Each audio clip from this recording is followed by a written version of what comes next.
Now I can hear the beeping. Yeah, Yeah, beep, beep. exactly. And we're live, by the way. We just went live. Okay. Okay. I'll give you your customary minute to share and stuff.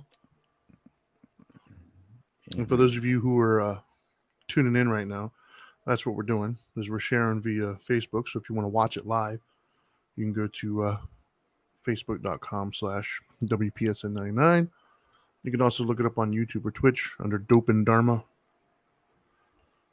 So there you have it, kids.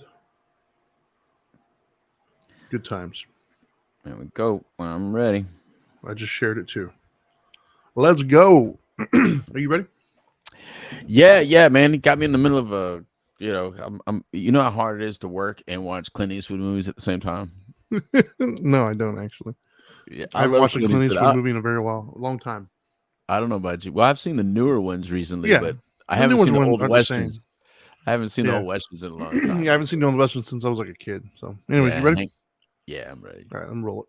Shut up and sit down.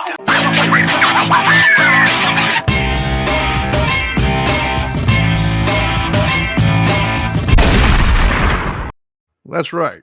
Boom in your ear. What's up, everybody? Welcome to Dope and Dharma. This is the Dharma Time edition, and as always, he is the Dope Doctor, and I am the Dharma guy. What's up, everybody? What's up with you, man? I said everybody as if they're all going to Yeah. respond, but what's up with What's you? up, Leo? Well, some of them are saying some stuff. And what's up, Maynard? See, he loves Clint Eastwood too. There you go. Yeah, I love it. Hang 'em High is on TV right now, so I couldn't pass it up, Okay. man. They've been playing Clint Sure. Eastwood all morning while we're. I guess I had it on the right channel today. This Grit channel, whatever it is. Maybe it's all Grit. westerns on Grit. Oh, Yeah, okay. I've never heard of Interesting. it. Yeah. Well, we almost didn't have a show, right? Because you're doing some. We're going to finally, hopefully, have a landline for you. Some plugged in internet so we can stop the freezing. So hopefully that fixes things. We'll find out what on Friday's show. That's only at I'm the assuming. station. Yeah, we'll see. Okay. That's Yeah. only at the station. So I still don't have a landline all the way up here on the fourth floor of La Casa. You know what I Right. mean? You know. No, I hear you. Well, I figure let's just jump right into it, man. It'll be probably a concise show today. So I'm trying to think how I want to word this, right? So the thing that I find interesting that I hear a lot when I'm talking to the youths of the world, and I felt the same way too when I was younger. So I don't know if it's an age thing, I don't know if it's a perspective thing, probably a little bit of both. But anyways, it's the respect, right? This word respect, nobody I get no respect. Rodney Dangerfield, by the way, for those of you who are too young to get that reference. I want to talk about it. Was that your best Rodney Dangerfield, by the way? Just probably curious. not. That was my impromptu one. I was gonna say, I bet you could do better than that. Yeah, well, I wasn't planning on doing it. It happened. I felt it, and I went with it. Okay. Anyways, no. So I don't know. I want to talk about it because talking to the kids, right? Man, they use this disrespect thing as like a justification for some of them. Like, yes, I said these two Utes. They use disrespect as like a justification to do so many things, right? Right. It's like a justification to be really mean, really rude, very retaliatory, and kind of just forget who you are, who you're trying to be sometimes in the name of disrespect. And so I kind of just want to talk about that today. Okay. Like, what is it? Is it earned? Is it given? That kind of stuff. So I guess to start out with, what is it, right? Like, what would you define? I know the dictionary version of it, but what would you define respect as? Well, that's a great question because I'm definitely no Webster, man. But the way I would define respect is something you give to others, or something that is given to you, which allows your voice, your opinion, and however you are to be what it is. In other words, lack of, minus the judgment, minus the attack, minus the argument. It's just allowing someone to be exactly who they are. That's the type of respect, the way I heard you just say it. Now, I think there's another type of respect as well, is where you allow situations to be what they are, and you do what is expected of you to do in those situations based on the rules, regulations, or traditions of that something. So to me, it's two different things: one towards the people and one towards things. Right. Well, so I didn't really know how to define this either when I first started looking into it. Mhm. I found the best one. Oh, Leo Ryan's on Facebook commented, respect, find out what it means. Nice. Aretha Franklin, the one and only. No, so this is the definition that I found No, that that's not all he said. That wasn't all on Aretha Franklin. it was it not it is one of the free things we can give every day, no cost. Okay. I thought he was just going to continue the chorus line. So I thought that's why I stopped you. Yeah. I wouldn't have stopped you. So the definition that I found that I liked the most was a feeling of admiration towards someone's virtues or achievements and expressing that admiration through words and actions. And then it goes on to say that the English word comes from the Latin respectrum, meaning to look again or to look more carefully. So that's actually what the word means, like the etymology of the word, I guess, to look more carefully. Um, and I like that one because Hmm. the thing that I had a conversation earlier with my mother about this. We were talking. I just asked her if she had any immediate thoughts, and she immediately chimed in with some ideas that she had of what respect was and what being disrespectful was. And me being who I am, I immediately took the devil's advocate approach. I was like, well, what if? And I think that's the problem, right? Is there's very few universal ideas of what respect is. Because, like, for example, let's say you come from a family that's very loud, very boisterous, and that's kind of how you get heard. That's just commonplace. That's how you talk. Mhm. Well, if you're hanging around somebody who comes from a much more quiet family, much more reserved, you speaking loud, I can see how they would consider that being disrespectful, right? Like, oh, why are you getting loud with me? And the other person thinking, well, I'm not. What do you mean I'm not getting loud? I'm just talking. Mhm. Or I've had different friends in my life, different guy acquaintances that some some groups will like roast one another, like put down each other, crack on one another, Right. to whereas another group uplifts one another, right? Like you and I will bust each other's balls sometimes, but it's usually done in good Right. nature. We Right. more so uplifting one another in our roasting, if you will. To whereas I've had friends when I was younger where our roasting was like straight up put downs, like just like harsh stuff. Um, and somehow I grew out of that. And I got with other friends that we do things differently. However, if you come from like that circle and you try to do that to a different circle, that new circle might think of that as disrespect, even though in your mind, like, what do you mean? That's how I'm showing my appreciation. Yeah. And so I think that is part of the problem is there doesn't seem to be any universal. This is respect. I think we all kind of define that for ourselves, and then the problem with that is when we define it for ourselves and we view respect as transactional, and I know this is where you come from. When we view respect as transactional, I mean, you do this, then I give you respect, kind of a thing. Mhm. We're constantly vigilant and on the lookout for ways that somebody's disrespecting us, right? Like that leash gets really, really short, especially depending on who we're interacting with. Um, and so I don't like the transactional nature of it. And I don't like the fact that we constantly walk around looking for disrespect or what have you. There's been so many Mhm. instances where, like, when I was younger, I saw the disrespect. Now that I'm older, I look back. The two things that come into my mind was number one, I didn't respect them first, so how could I expect them to respect me? And number two, Right. they might not have seen it as disrespect, even though I did. And so that for me, moving forward, helps me. I keep that in the back of my mind whenever I'm talking to people. I try to do my best to play devil's advocate. If my initial thought is, wow, that was disrespectful, I try to ask. I inquire, like I ask some more questions to figure out if it was intentional or if it was unintentional. Because to me, it matters. If it's an unintentional disrespect, I don't really care about those. Like I get it. It's unintentional. You didn't realize what you were stepping on. It's the intentional ones that ruffle my feathers a little bit more. It's the intentional ones that take more skill for me to handle correctly, I guess. You know, um, but I do love. So I guess let's go into the transactional nature of it, because you said many times on all of our different shows that you don't see it as a transactional thing. So can you expand on that a little bit for everybody who hasn't heard your beautiful take on it? I mean, I just think that respect is a gift that I give people. I don't think you have to earn my respect at all. I think that's something that I give you as a gift. I mean, why wouldn't I give that to you? I mean, you're a human. I feel like you deserve it. I Right. feel like you're just as deserving to have your views and opinions as I am. So the reason I took that stance early on is because I found myself very frustrated as a young man, feeling like you had to give it to me. Like I'm not like I Right. found myself making an excuse like I don't respect you because you don't respect me. Yep. So when I found myself saying that or thinking that, and then hearing someone else do that and say that, it was like, well, wait a minute. If everybody's waiting for the other person to do it first, then nobody's doing it.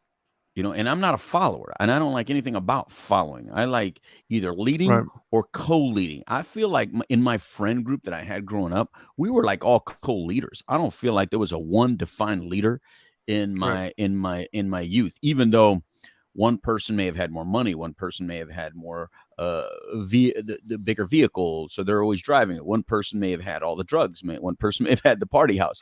It didn't Right. matter. A lot of times I had all those things, but I still wasn't the defined leader. We were all co-leaders, and so we respected each other's, I guess, position within our group, within our friend group.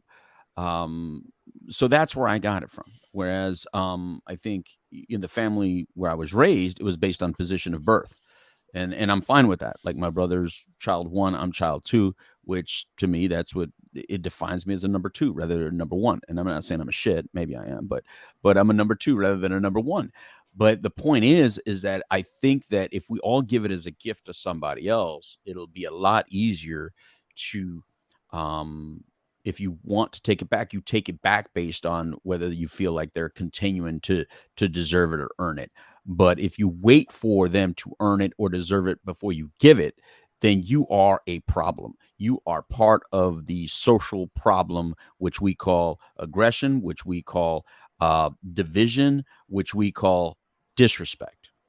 So that's my Yeah. point. I mean, when you were talking, I was thinking to myself, is there a difference between trust and respect?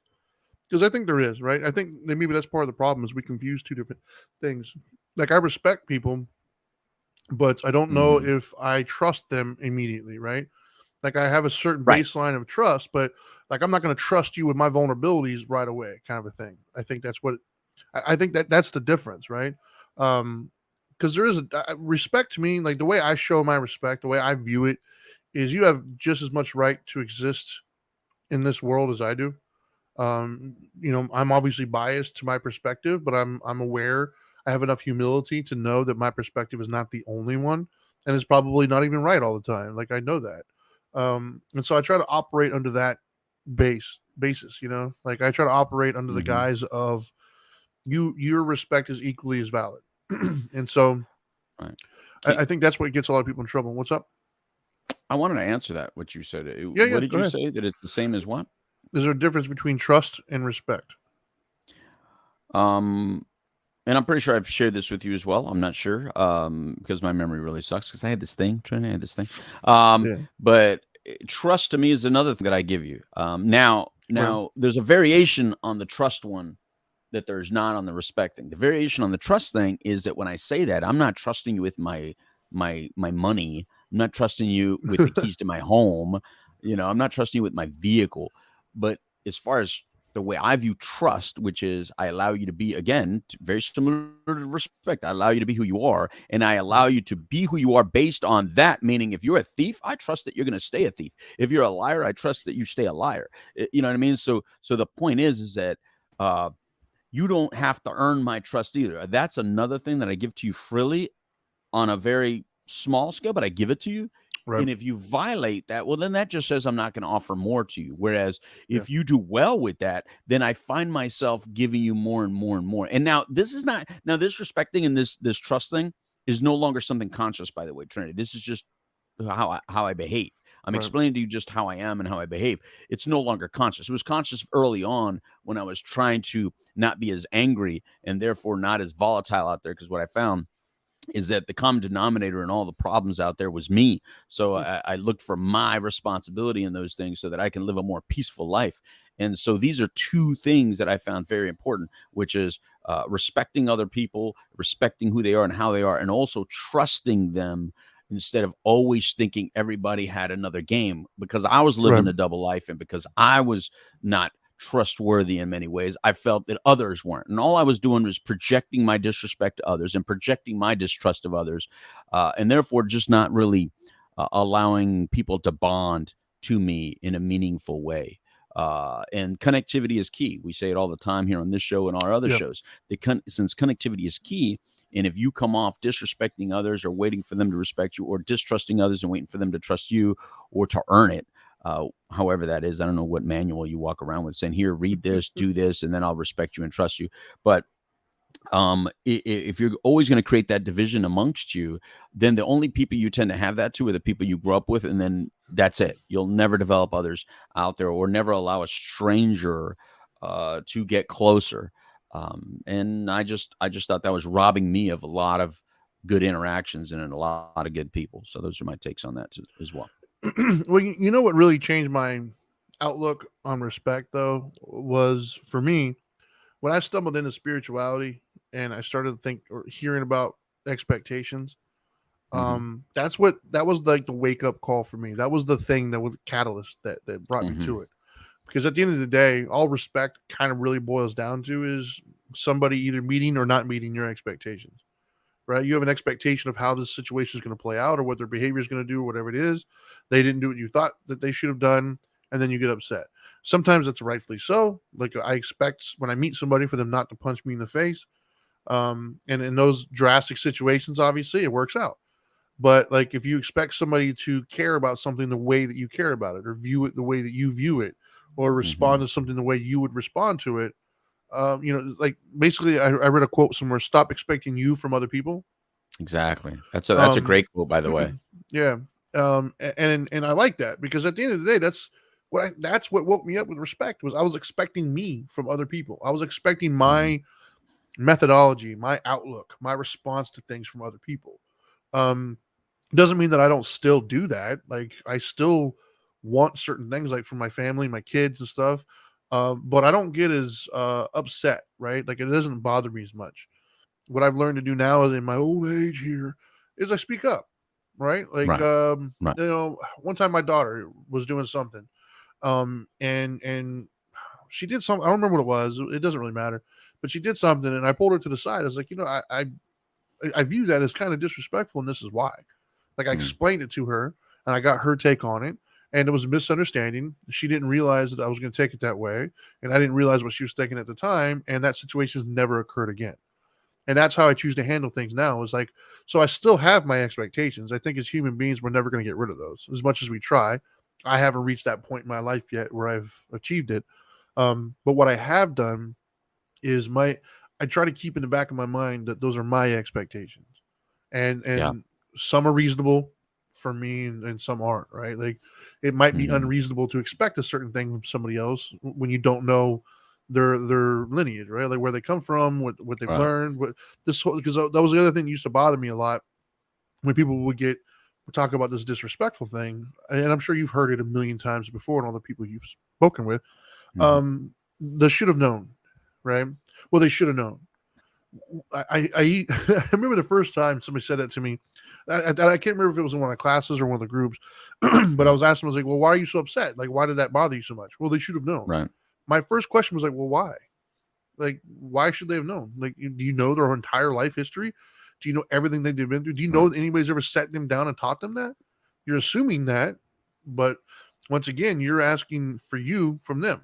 You're asking for yourself from Right. them. Like, you know what you've been through that taught you that lesson because you didn't come out, you weren't birthed with that knowledge.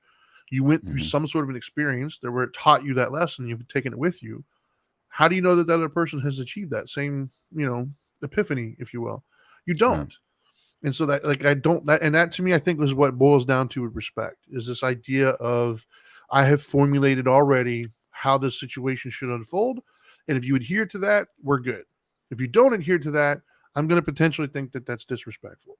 And I think that the more we are aware of that, we start to realize it's like not their job to live up to your expectations. It just isn't. And that's a hard thing to wrap your head around, right? Like, that's part of how we cause our suffering anyways, as people, is these expectations.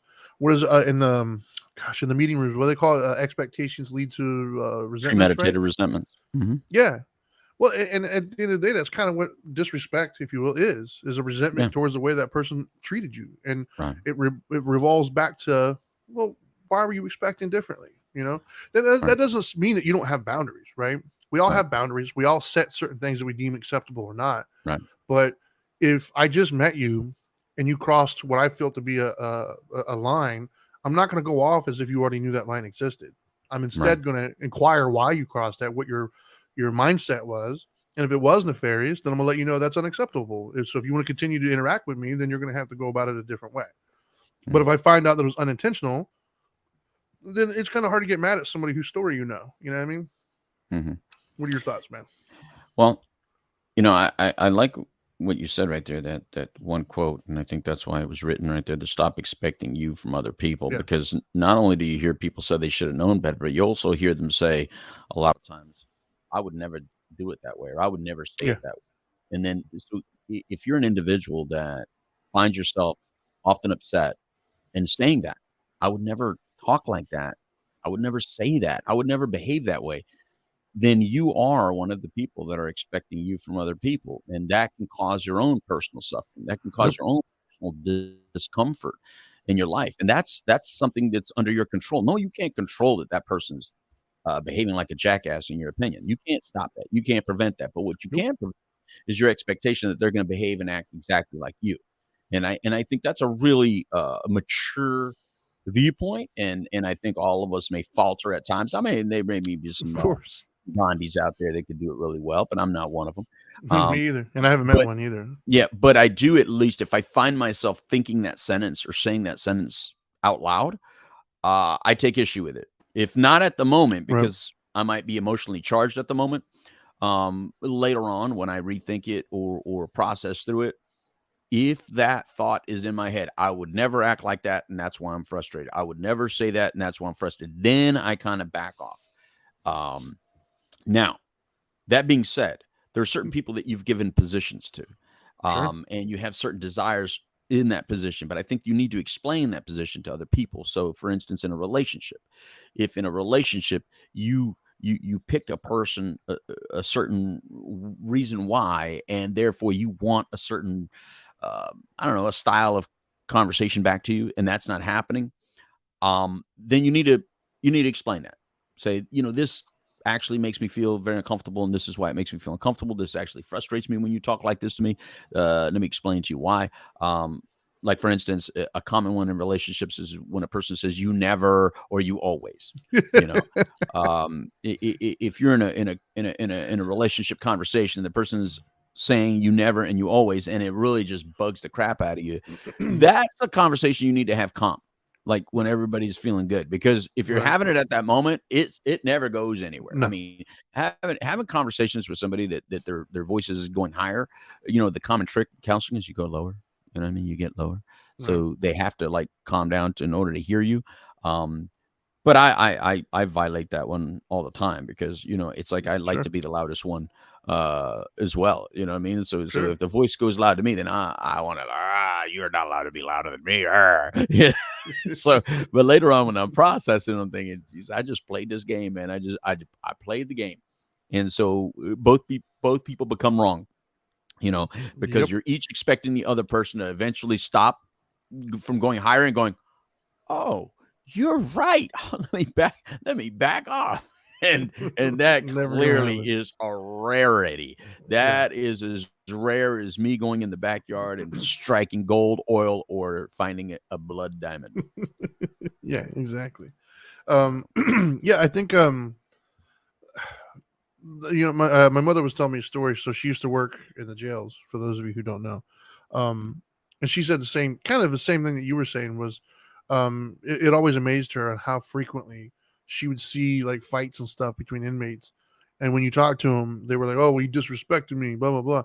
And her answer was like, "Well, but did you do anything to respect him?" And their answer, like, it always like freaked them out. They didn't know how to answer it. And that's the thing, is they don't understand that you got to give it to get it, kind of a thing, right? What's Leo Right. saying? Rules to follow. Is He's saying someone exactly what I was saying. if someone Yeah. you're talking to get louder, speak. Yeah, 100%. That's what I was saying. I don't do well at that one all the time. I fail at that one sometimes. Yeah. I Same do it thing. when I'm not emotionally charged. Like Oh, you wow. know who I do it real well. I do it really well with my kids. When my kids will go low, but to me that's a technique of just staying calm so they can't say Right. that I freak out or I'm aggressive, because when they were younger they would say you're aggressive and I'd be like, oh really, okay. So I make a plan never to show them the aggression, but I fail at it with Dana goes louder than Right. Sure, she's got some. that unique button pushing wand. Oh Like yeah, she my knows wife has one too. where they all exist. She knows I can have my button underneath my armpit and she knows where it is. Yeah. But yeah, I think I don't know. For me, it was just it's so weird because as I've gotten older and further in my spiritual practice, man, yeah, dude, like respect was always like on my top of my list. Like it meant so much to me. But now as I've gotten older, I don't really care, right? Like it's weird on how little I think about respect these days, and if somebody's showing it to me or whatever. And I think some of that is I'm surrounded with people who don't blatantly do those kinds of things anymore. But I also think it's my perspective has changed. I've kind of come to a different viewpoint on it. But if you're listening to this, I think that is the key to take away is if you're feeling disrespected, first and foremost, have you done anything to respect that person? And Right. secondly, is it really a universal thing, or is it just something maybe you're misreading? Is it something Yeah. that your expectations were a little out of whack, right? Right. I mean, because we've all run into that. I mean, they're all kind of connected, right? When you start talking about perspective and judgment, they're all kind of interweaved and interconnected with one another. But perspective, like they have it, man, and it means just the same, right? It's like when I watch my kids fight. Right. My two little ones bicker. Oh my god, they bicker so much, bro. It's summertime, and so I got them all the time now, and they fight. Yesterday they were fighting over who can use the stool. Right. Here's an example. They want to get a bowl out to. I let them make their food or whatever. So they get a bowl. They want to get a bowl out, but they can't reach the top shelf because they're you're young and they're little. So my son is standing directly in front of where the bowls are, and my daughter goes and gets the stool and puts it down. So then here's where the conflict happens. Here's where the disrespect happens. My son is thinking, well, since I'm already standing here, I'll step on the stool when you brought it. My daughter's thinking, well, I brought the stool, so I'm going to stand on it, which is weird, mind you, because as they get older, they're both going to get lazier, and neither one of them wants to get the bowl. So they're going to fight over who has to get it, but just in reverse, right? And so for me, like it irritated me listening to them fight over such a stupid little thing. But that's kind of what it was. He felt disrespected because he was already in his mind. Logically, I'm already here. You're going to put it there, but that's not how her mind worked. Her mind worked. Well, I'm just going to go get the stool and put it down, and I'll do it. And then so the two of them fighting, they both felt disrespected by the other. When all actuality, it was just two different perspectives that just didn't align with one another, and it could have been very easily solved. Sad part is they are 11 and 12. I see that same thing play out with grown people, 30, 40, 50 years old. Yeah. And so you would think we outgrow it or we learn better, but no, without intentional work, you're not going to just outgrow it. It's not going to just go away. And I think that's part of all of our messages, right? With everything that we do is intentional work. We got to be intentional with how we go about things. You don't just do, because if you do, you're going to go back to your instincts, the lizard brain, and it's going to be very reactive, very fight or flight, very survivalistic, and that's not typically good for interpersonal relationships. Right. It's the whole "I'm going to hit you back" kind of a thing. So for me, I think respect. That's just as I've gotten older, man. That's the thing I've now. I got to admit, I didn't always have the give it to get it idea. At least consciously. I think I always subconsciously did that. My mom kind of raised me in a certain way to respect people, not to quote unquote respect my elders per se, but I try to do I give a baseline respect of human beings. You're a human being, so I'm not going to get like I'm not going to treat you in a horrible way. I'm not going to treat you with anything but kindness unless you give me a reason not to, kind of a thing. That's how I approached everything. Um, and so I guess by definition, you could say that that's a form of respect. So I was always just naturally giving it to people. Having said that, as I've gotten older, I've gotten less reactive. I know when I was younger, though, yeah, the first sign, once again, that you didn't meet my expectations, I immediately jumped on that Huh. disrespect train Right. really quick. But not as much anymore. Obviously, my expectations. I expect people to be who they are, like you said. I expect a table to be a table and a chair to be a chair. Yeah. Like if you're a loud, obnoxious, kind of annoying person, I kind of expect you to be that way. I don't think it's a me Yeah. thing. I think that's just who Yeah. you've chosen to be in your life. And for Yeah. some people, that might not be loud, obnoxious, annoying. For some people, that's just they like it. For me Yeah. personally, I just don't mesh well with it. But I'm not gonna get mad at you for living your best life. You do your thing. No, people will blame their wherever they come from for that, right? Like they'll say, Yeah, "Oh, I'm yeah, Italian," or "I'm from New York," or you'll hear people yeah, say that's how we are in this city or that city, as if there's nobody in that city or that state that is any different. yeah. Uh, Look, I'm sure there are some regional things that we all get used to, which is true. There's some regional things in the Sure. South and the North and the East and the West and all that stuff. I'm not saying those things don't exist, but when you give them as an excuse rather than just saying that that's who I am, you Yeah, know, uh, that's different. But you have to be okay with that. I mean, if you're okay with who you are, then good. yeah, You're okay with who you are. But then at least understand that other people may not be as okay with that. yeah. Here's where I take issue with it, Trinity. Where I have a problem with it is that we're at a point. Um, for whatever reason, and everybody has their opinion of why we're here, not just as a country, but as a world. This is not just a country thing. I know people love to crap on this country as if it's only about this country. It's worldwide, where respect only seems to be wanted one way right now. Whereas Yeah. if you're in a position of power or authority, for some reason, you're not permitted or allowed to even be respected, because if you are perceived to have gotten that power illegitimately or that authority illegitimately, then you deserve to be disrespected.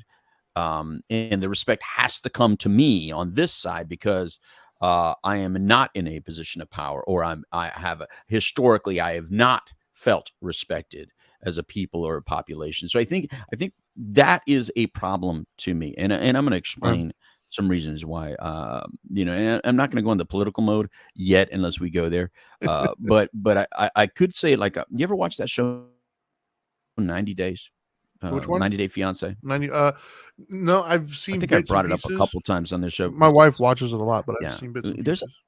there's there's a lot of you would like it because you're a social you like what I like. You like the social messaging, Right. or the people watching Right. aspect of social messaging, and so in there a lot of times you will see individuals of certain faiths get upset with the person of the other faith or the other belief system for not respecting their faith. But the whole Right. time while they're doing it, they're actually actively disrespecting the initial person's faith.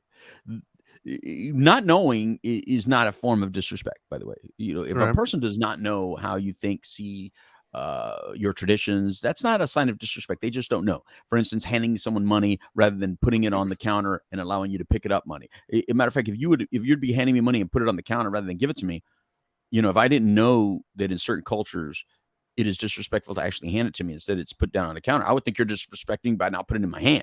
So Yeah. so there's a lot of cultural things like that. But when people take position as if only my faith beliefs and only my religious beliefs or only my country's beliefs or only my language beliefs have to be respected, and yours, because you're in a position of power or because you're American, you should not, you don't deserve that same level of respect. I find that problematic.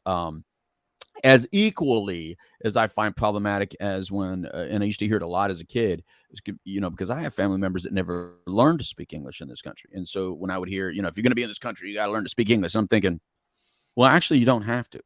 Number one, there's no language in the United States. There's no defined. We speak multiple languages in this country, and if you live in certain pockets of this country, you don't ever have to learn another language. I mean, South I've Miami, baby.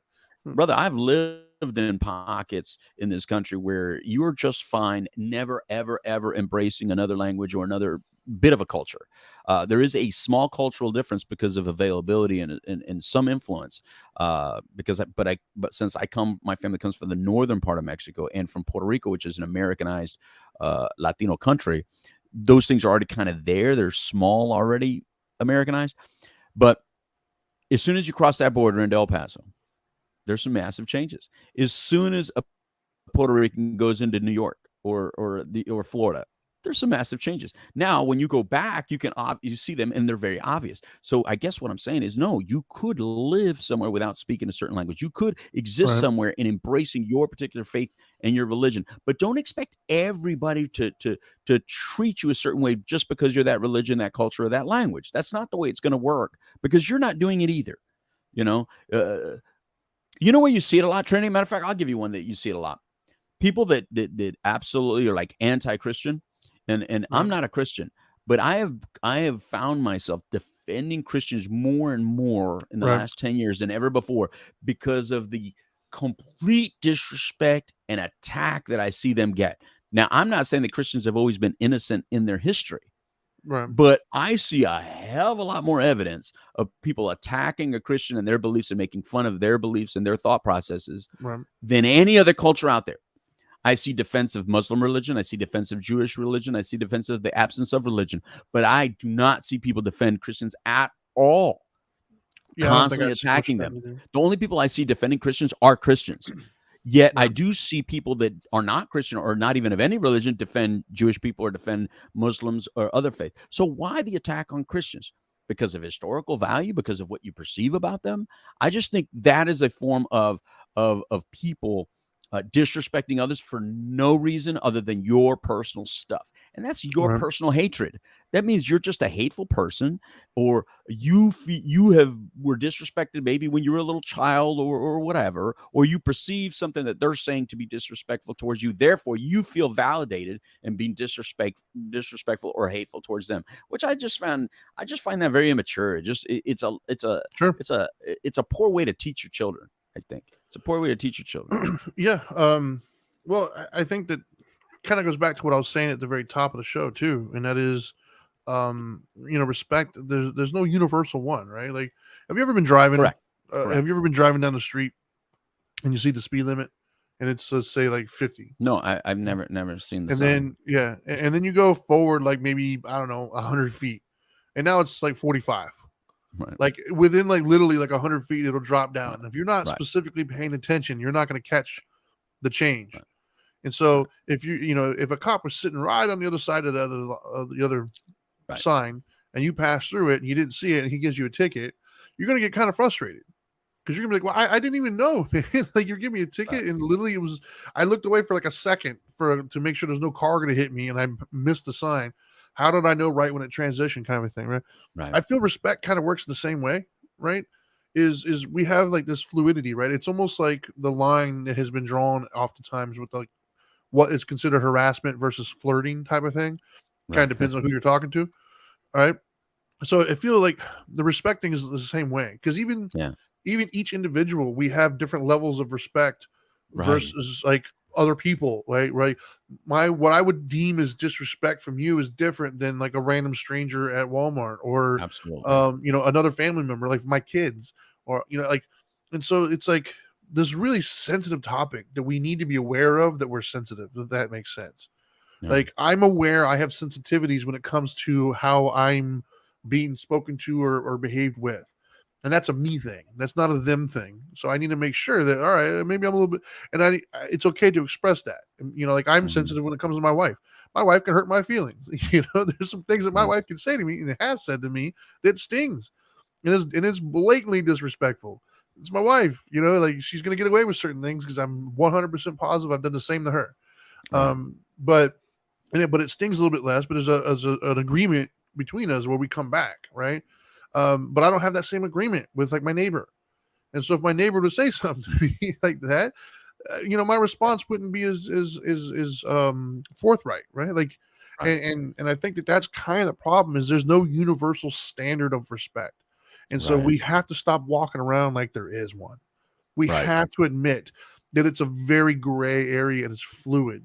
It's Mhm. like, when you were talking earlier is what made me think of it when you were talking about cultural things, right? Like, growing up in like where like the machismo male kind of bravado, if you will, Right. the idea of another grown man coming and hugging and kissing my wife right in front of me would be like, yo, that's disrespectful. Right. However, I have a lot of Spanish friends, and that's just kind of what they do. They give a little kiss on the cheek when they see one another. That's just part of the deal Right. here. It's not disrespectful. It's not meant to be rude. It's just kind of their cultural. That's how they do things. But Mhm. that's the thing is what I feel the same. Well, nowadays it's kind of universal, I guess. But there was a time period where it was Mhm. mostly just Spanish people. So if it was a non-Spanish person coming to do it, you'd be like, "Whoa, like that's not part of your culture. What do you do?" And that's what I mean. It's like it's so fluid, right? Like what we deem disrespectful from this person is different from this person. Is at the time how am I feeling today? Like am I especially sensitive today? Am I Yeah. already angry about something else? Am I looking No. for disrespect? You know, Right. is it what culture? It's such a complex issue. So we have to treat it that way. Is what I'm saying. Right. Stop Yeah. treating it like it's this black and white universal thing that we're all given a list of disrespectful things from birth and we all have to adhere to the same one. Stop Yeah. behaving that way. Behave Yeah. like it's this really complicated, complex thing that deserves a little bit of leeway. Now, Right. I'm not saying not to have boundaries. If somebody comes up and like spits on me, that's a problem. There's no other way to interpret that. Like I'm not talking about those blatant things because I know there's at least one person with some crazy blatant, well, what if the blatant ones we all get. I'm talking about the 98% of the things we deal with that we consider disrespect throughout the day. Because Right. if we're honest, that 2% is only like 2%. Like it doesn't. When was the Mhm. last time something like that even happened to you? Yeah. What I'm talking about is the perceived slights that we see Right. all day long from other people. Some we act on, some we don't. But at the end of the day, that creates like an energy, and it's all up here. It's not them, it's you. It's the way you perceived what just happened and how you're dealing with it. And Right. so I would like, if I was to give everybody just one thing to walk away with this show, is just that start treating it with the respect that it deserves, right? Respect. How about that? Like, respect the idea that it's much more complex, much more fluid, and much more dependent than we think it is. Yeah. Much more. And you know what? With everything that you were saying there, there's individuals out there that are still viewing it from their own viewpoint. Remember, this is your way may not be right, but it's right to you. And that's Yeah. okay that it's right for you. But that means it may not be right for me. And the same way you want me to adapt to what's right for you, the angrier you get about me not doing that means that you're not adapting for what's right for me. Compromise is a lost art. It really is. Yeah. And I think there's a lot to be said in compromise. And I think the compromise is, what was my motive? If I offended you or if I bothered you, uh, was my motive to offend you or bother you? And I think motives are important. Here's where motives are how we know motives are important. For instance, in murder, you will still be punished. You commit murder, you're still punished. You can't go to the judge and go, yeah, but I didn't intend for that person to die. Yeah, you know, but he still died. Therefore, you're still going down for murder. However, because your intent was different or your motive was different, it'll be a lesser degree of murder. So does that make sense? So the Yeah, ultimate manslaughter. offense, exactly, the ultimate offense is still there. So there's still a consequence to that offense, but there's varying of degrees of consequence based on motive and intention. But in communication with other people, sometimes we don't offer the other person a time to even explain themselves because the way we ask for the explanation is aggressive or volatile in nature, you Yeah. know, or you went 0 to 100 real quick, which I used to. There's a very bad incident that always comes to my mind in this, and there's really no way to make amends for this incident, but the people that were in that vehicle that may watch this or listen to this know this incident very well. We were in California. We were hanging out, me and several friends. We were driving, and maybe we got too close to a guy riding his bike. I don't know. You know how bikes are often on the road. Uh, Yeah. we were hanging out, and this guy, You and talking he about gives, and bicycles or bikes as in motorcycles? bicycle, yeah, Okay. bicycle, and we heard the guy Bicicleta? go, effing wetbacks, and we're like, Whoa. what? So turn the car around, and when we turned the car around, I had one of those locks that go from your brake or your gas to the wheel to lock the car in place. When you get out of your car, it's a Yeah. piece of metal that you put from so that if someone does break into your vehicle, they can't steal your vehicle because it has Yeah. this lock on it. Yeah. So I handed it over to my boy, and I'm not going to say his name because he'll watch this, and he lives a completely different life as well, and it's for him to say whether he did it or not. That's on him. But I handed it to him, and I said, "All right, man, I'm gonna drive right by him. You get the dude." And we drove by really slowly, and caught up to him, and my boy would reach out the window, and this just smacked the crap out of this guy, man, on this vehicle. We felt completely justified. We Sure. felt He was proud of disrespectful. ourselves. He disrespected us. He called us a wetback, all that stuff. Now, I think about that moment to this day because that should have never gotten to that level. He has the right to think of us in any certain way he wants to. I have the right to just say it's laughable, brother. You have to live the life of a racist. You have to live the life of that kind of problem, not me. And just let him go about his business. But I used to have to feel like the police of the world, or citizens array us, citizens array us. If you know that reference. Sure. But it was constantly policing other people for what I found disrespectful to me or disrespectful to others, and constantly have to jump in. Now, I am still a person that jumps in certain times where I still feel it's disrespectful to other people. However, it's gotten so much better. You're not than hitting before. anybody in the head with a lock? And not definitely not hitting it. But I don't think it hit his head. In all fairness, it hit his because it was the thump is like a back. It was a back hit. But that doesn't make it any better. The guy is probably still paralyzed to this very day because the boy that did it is completely steroid jacked out. So that guy was definitely hurt. But the point is that the when you're out there and you are constantly expecting people to behave just like you said earlier, and you expect that there's this universal rule, like you said, this universal rule of respect. There is no universal rule of disrespect. Nope. The way you would eyeball. Here's one I used to say all the time, because if you're in a very Mexican area and you eyeball. And you go down, that's cool. Just go down. But if you go like, "What's up?" and I don't know you, I might take that as, "What's up with you?" If you go up like that, I might take that like, "Oh, ¿qué puedes decir?" No, man. Like, if you're not my friend, you can't be doing that. You just, like, you go down like, it's okay. Orale. You know what I mean? So there's a way in certain neighborhoods that you behave in certain act, man. There was a store I couldn't even go into in Whittier when I lived in Whittier in LA, where because I lived with a black dude and a white dude, they didn't even want me going in that little store, man. This little gang would sit outside. I called them the Cabbage Patch Kids because I don't remember their name of the gang, but the gang was very similar to the word Cabbage Patch Kids. So I was like, we can't even go into that store because they'd be like, you live with a mayate and a white boy, bro. You can't come here, And it was like, what kind of stuff is that? But because it was disrespectful to them, and you know what? That was really more their neighborhood than it was my neighborhood, and so I just had to respect that.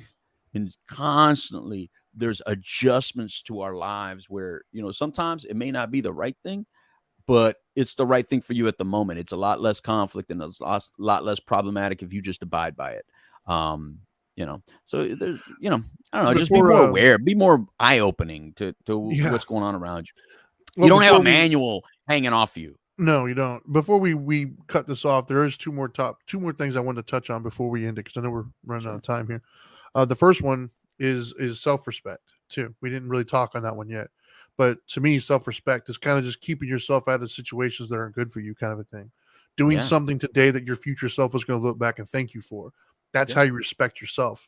Respect your dignity. You have value, and treat yourself like you have value. Expect other people to value you, and if they don't, you don't have to stand for that kind of stuff. And the last one I would say, and feel free to comment on these.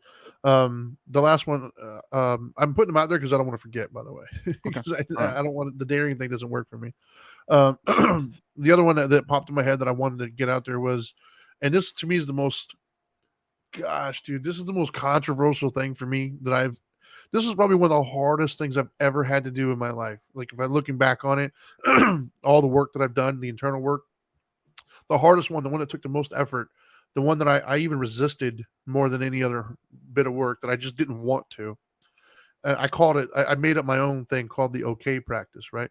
And I'll get into that in a second. But so what? Mm-hmm. That's my other thing.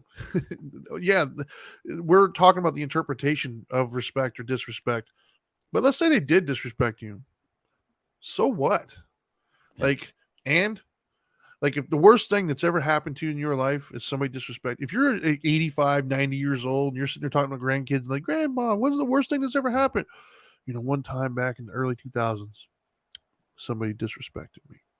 Like you've lived a great life, dude.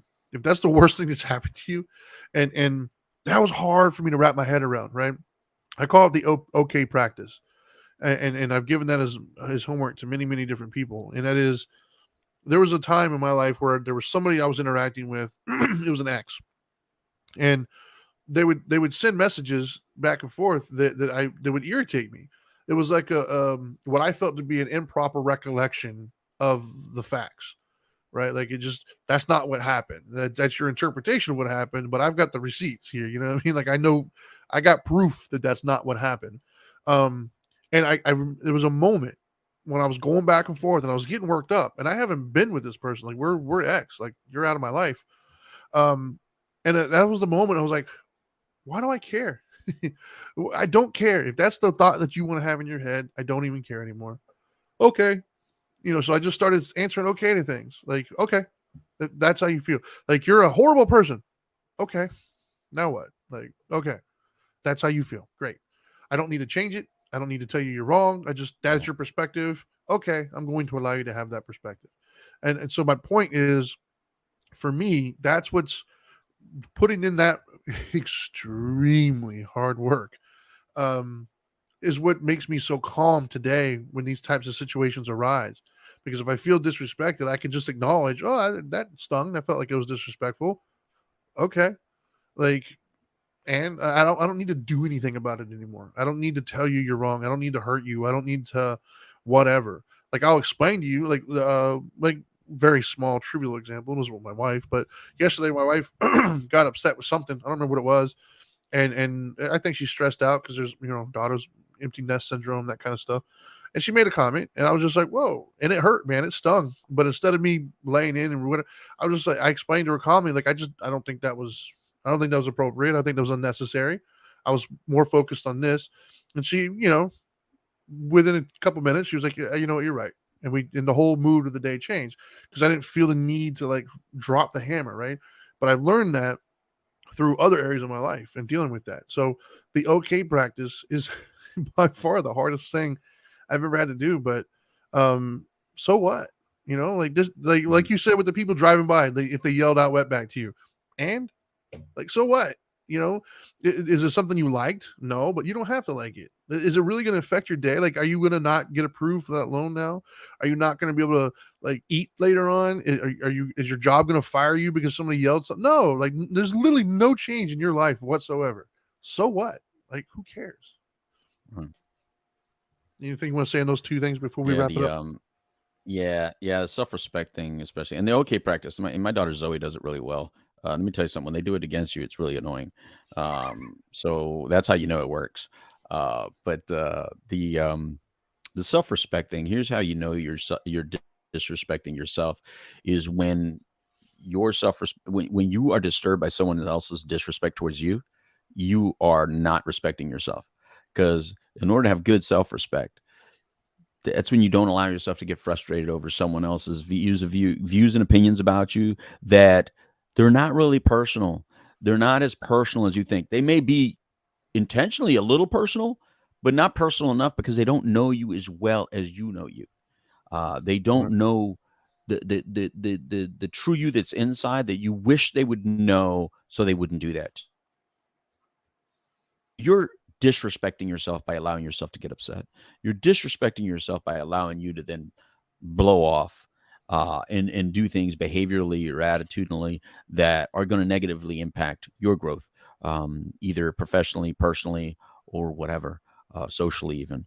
And then that's when it's an issue. I think that if you want to respect yourself, you got to stay calm in those kind of situations and let people be the jerks that they are if they're jerky in your opinion. Let them be good people if they're good in your opinion. These are all your opinions. We're just living in your world, even right now, as you're viewing this and watching this and hearing this. You may not change your mind at all. I don't care how many of these kinds of videos you watch or how many of these things you kind of listen to, these podcasts you listen to. You may not change at all because this is your world and we're just pawns in it. But allow us to be the pawns that you assigned us to be. Now, if you've assigned us to be certain types of pawns or characters that maybe you use to grow a little or to expand your insight, then fantastic. Then you're using us the way we really wish you would use us. Um, we use this to be a platform for you to discuss anything, right, wrong, or indifferent. But if you're using us in your life to express your opinions, your way, the way you view it, then you're incorrectly using us, and then we're going to offend you. And then if we're going to offend you, then you're just going to be upset about us, and you're going to be, oh, those guys are just jerky, because you're using us to express your opinions. But that's what you're for. You're there to express your opinions. You're there to say it the way you would say it. You're there to act the way you would act. That's not our job. Our job is to do it our way. And then if we all collectively just allow each other to be different, then we would find that everybody's respected a little bit better. No hierarchy here. No hierarchy by history. No hierarchy by color. No hierarchy by gender. However you want to refer to me is how you want to refer to me. I'm not going to find it disrespectful. Some people prefer their pronouns. I prefer my adjectives: loud, proud, and passionate. But I'm not expecting you to call me loud, proud, and passionate. Those are the adjectives that I feel like they best represent who I am. But this is, in the reason I bring up pronouns is that's another form of we're trying to push that is respectful to me, so you must do that or else you're being disrespectful to me. No, if you let me know, then now I know. But there's other things other than pronouns. Like I said, adjectives. There's other things that may bother me about height or size or weight, which I find I hear it all the time. Oh, you're so skinny. You might not think that's disrespectful, but if you just go up to someone say, you're so fat, would that be disrespectful? Well, the word skinny is disrespectful to some people. Or going to some, man, you're so tall. What do how's the weather up there? That might be disrespectful to that tall person. But if they look at you and they go, oh, you're so short, isn't that disrespectful? So again, it's coming from your viewpoint, and your viewpoint is yours, and you're allowed to have it. But equally so, I'm allowed to have mine. And again, they're not going to always align with yours. I'm sure they're not always going to align with yours. Why? Because you may be wrong, I may be wrong. And that is okay. It's okay to be wrong. Yeah, I think that's all we got, man. I think that's a perfect way to end it. And I will end it with homework. How about that? Try to do the okay practice. If you listen to this and you find yourself getting frustrated easily about things, you're feeling very righteous in certain things, practice okay. And I got to put some disclaimers, because I had somebody one time who took it to a different direction. They were trying to do it to be rude, or they were trying to do it to win an argument, right? Like, okay, sarcasm. Like very sarcastic. And then they went to social media to get validation. That is the opposite of what I'm doing. What I'm talking about is there was a scene in Fight Club where the guy told him to go out there and start a fight and lose. That's what I'm talking about. Like, you need to lose. You need to okay. Yeah. Just okay. Whatever if they're telling you, well, you did this wrong and you're this and you're that, you're a jerk. Well, okay. Because you're not saying I agree with you. You're just you're validating where they're coming from. You're validating. I hear you. I understand you. Okay. That's what you want to say. You're also saying that I don't have to agree with you, but I don't have to disagree with you. Yeah, exactly. So, and it's hard because if you're anything like I was, you're going to feel the need to tell this person how wrong they are. And you have a whole litany of reasons why. And you're in those moments, you're not going to change that person's mind. Yeah. It's just not going to happen. The only thing that you're going to accomplish is upsetting yourself. That's it. Because despite what you think, that person doesn't walk away thinking, oh my gosh, they made so many good points. I never thought of it. No, they walk away thinking, see, I told you they were this, that, the other. They're just further, entrenched in their already belief, right? Yeah. So all that work you put into it, all that effort, all that high blood pressure and emotional and everything else, that's all you accomplished was getting yourself worked up. That's it. They're not going to. So if you just say, okay, they're still going to potentially walk away thinking everything that they were going to think anyways. The only difference is you don't walk away suffering. You don't walk away feeling all that stuff that you just went through, put yourself through. You walk away with just, okay, and go on with your day. So that's the homework I got. And that's all we got for today, man. I think that's it. I think that's enough. So anyways, appreciate y'all. Once again, you can follow us on social media. He is at the Dope Doctor. I am at the Dharma Guy. Together we are at Dope and Dharma. You can find us on we're on now Twitch, YouTube, Facebook, Instagram, Twitter, all the stuff the kids are using these days. Anyways, that's all I got. Now that you know better, do better. Peace.